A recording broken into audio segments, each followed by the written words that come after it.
Të më parë, presidenti e Republikës së Kosovës Vjosa Osmani dhe presidenti i Serbisë Aleksandar Vučić u përplasën gjatë samitit të fundit në Durrës. Lidhur me këtë çështje, aktivistja e njohur nga Sanxhaku Amina Nurai, përmes një prononcimi për Bota Sot, ka reaguar me fjalë të forta në mbështetje të Osmanit dhe kritika të ashpra ndaj Vučićit. Presidenti i Republikës së Kosovës, zonja Vjosa Osmani, nuk është vetëm krenaria e kombit shqiptar, por edhe krenaria dhe ideali çdo gruaje të arsimuar shqiptare. Një luanesh. Kjo nuk është hera e parë që ajo sulmon Vučićin.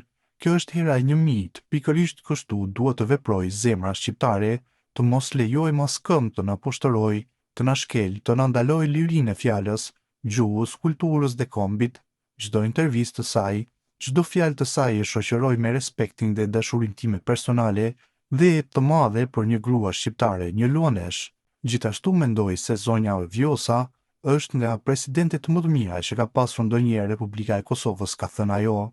Më tej, Nurai ka kritikuar ashpër Vučićin, duke kujtuar edhe deklaratat e tij që nxjerrin në pa urrëtitjen dhe përçarjen.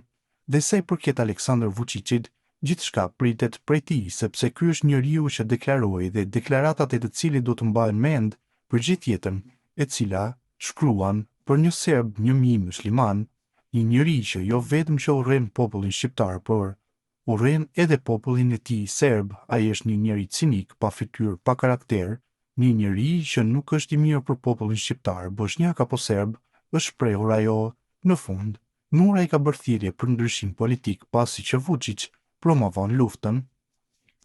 Serbia ka nevojë për një njeri të ndershëm, një politikan që do t'u jap shpresë, respekt dhe liri popullit shqiptar, serb dhe bosnjak, sepse që kur erdhi në pushtet ai është i vetmi politikan që në fakt po promovon luftën, duke u grindur me serbët dhe pakicat në Serbi. Ai nuk është i mirë për Serbinë, e lirë më për Ballkanin, ka përfunduar Nurai.